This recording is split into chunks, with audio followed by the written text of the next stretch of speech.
오늘의 말씀은 사도행전 19장 21절에서 41절까지 말씀입니다. 바울이 마게도냐, 아가야, 예루살렘으로 가기로 작정을 하고 갔다가 후에 로마도 보아야 한다고 생각하고 디모데와 에라스도를 마게도냐로 먼저 보냅니다.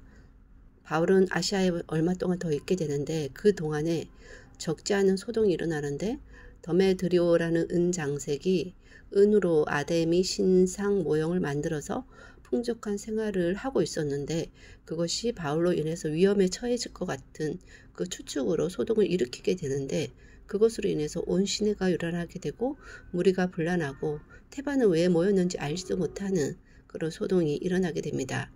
이에 알렉산더가 변명하려 하지만 유대인인 줄 알고 오히려 2시간을 더 외치게 되는 그런 시간을 보내게 되고 그 이후에 서기장 무리가 진정을 시키는데 서기장이 무리를 진정을 시키게 됩니다. 그러면서 하는 얘기가 에베소시가 큰 아데미와 제우스에게서 내려온 우상의 신전지가 된 줄 누가 모르냐.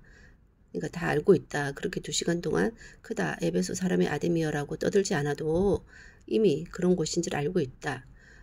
그리고 무슨 일이든 경솔히 하지 마라. 신전 물건을 도둑질하지도 않고 여신을 비방도 안 한 사람을 붙잡아 왔으니 누가 고발할 것이 있으면 피차 고소하라. 이 말은 즉 오히려 그들이 고발당할 사람들이라는 것입니다. 그리고 이렇게 고소할 일이 있으면 무엇을 원하든 정식으로 민회에서 결정하게 하라라는 것이죠. 이렇게 소동을 일으켜봤자 그들에게 돌아올 이익이 없고 오히려 고발당할 뿐이라는 것을 은연중에 알려주는 것 같습니다. 오늘 아무 까닭 없는 이 소요 사건으로 책망받을 위험이 있고 불법 집회에 대해서 보고할 자료가 없다 하면서 모임을 흩어지게 합니다.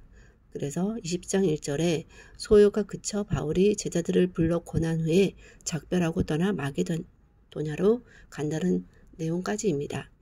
아직 일어나지도 않은 일에 대해 미리 염려하여 소동을 일으키고 온 시내를 요란하게 할 만큼 바울의 역량이 대단했던 것 같고 이 일에 감정적으로 대응하지 않고 일을 키우지 않고 이를 해결할 수 있는 사람이 나서 해결하게 함으로 아무런 사건 없이 소동이 그치고 바울은 마음 편히 그곳을 떠나게 됩니다. 바울의 복음 사역의 영향력만 입증되고 그만큼 바울은 계속해서 힘있게 이 일을 하면 된다는 것, 그리고 남은 제자들이 앞으로 어떻게 복음 사역을 이어갈지 반대자들에 대한 대처를 염두에 두고 해야겠다라는 그런 어떤 지침, 힌트를 준 셈인 것 같습니다. 반나절 만의 소동이지만 핵심 제자 둘을 다른 곳으로 보낸 상황에서 바울이 마음이 흔들릴 수도 있겠으나 홀로 하나님을 더 붙잡고 하나님께 다시 이 사역의 주도권이 있음을 되새기는 계기가 되었을 것 같습니다. 사건보다 대응이 중요하다는 생각이 듭니다. 사건은 언제든지 일어날 수 있습니다. 내가 나서서 해결하려고 하기보다 이것은 오히려 해결사가 나설 기회를 박탈하는 것이고 이를 더 꼬이게 만들 수 있습니다. 그렇게 하기보다 먼저 자체적으로 가라앉거나 스스로 붕괴되도록 내버려 두든지 그리고 또 문제의 핵심을 파악하고 또 해결할 수 있는 권한이 있는 자가 나서기까지 기다리는 지혜가 필요할 것 같습니다.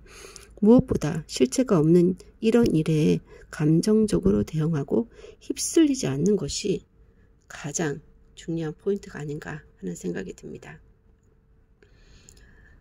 하나님, 오늘 내용에는 바울이 등장하는 부분이 없습니다.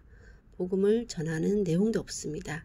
하지만 복음 사역을 하는 이 바울이 얼마나 영향력 있게 전파되었는지에 대해서 오히려 더 드러내지 않으므로 더 크게 입증이 되어지는 것 같고 또 한편 이런 일을 보면서 또 바울의 그 복음 사역과 그 제자들이 앞으로 그 할 일들에 대한 그런 것들을 보면서 어쩌면 아데미 신전을 만들었던 이 신상 일에 관여했던 자가 주님을 믿는 또 귀한 역사가 있었을 것 같다는 생각도 듭니다. 그들의 생계를 위협받았던 그 일로 인해서 오히려 그 생계까지도 모든 책임져 주시는 하나님을 만날 수 있는 기회가 어떤 사람에게는 될 수도 있었겠다는 생각이 들고, 여러모로 정말 복음 사역의 그런 얼마나 영향이 큰지, 또 바울의 입장에서는 이것이 하나님의 주도권에 있다라는 거, 그리고 그가 좀 예전에 바울이라면 감정적으로 나서서 뭔가 말로써 이기려고 했을 텐데 그렇게 하지 않고 오히려 잠잠함으로 그 서기관에 나서서 해결할 수 있도록 하는 그런 인격적인 부분에 있어서도 바울을 더욱 성수시켜주는 그런 모습들을 보게 됩니다. 그런 모습으로 또 저 또한 오늘도 살게 하시고 계속해서 더욱 제 스스로 나서서 뭔가를 해결하려고 그럼으로써 제가 지혜로운 사람인 것처럼 드러내려고 하는 그런 유혹 가운데서 정말 오늘 이 사건이 어떻게 해결되었는지를 다시 한번 떠올릴 수 있는 그런 은혜가 있기를 간절히 소원하고 모든 말씀 예수님 이름으로 기도하였습니다. 아멘.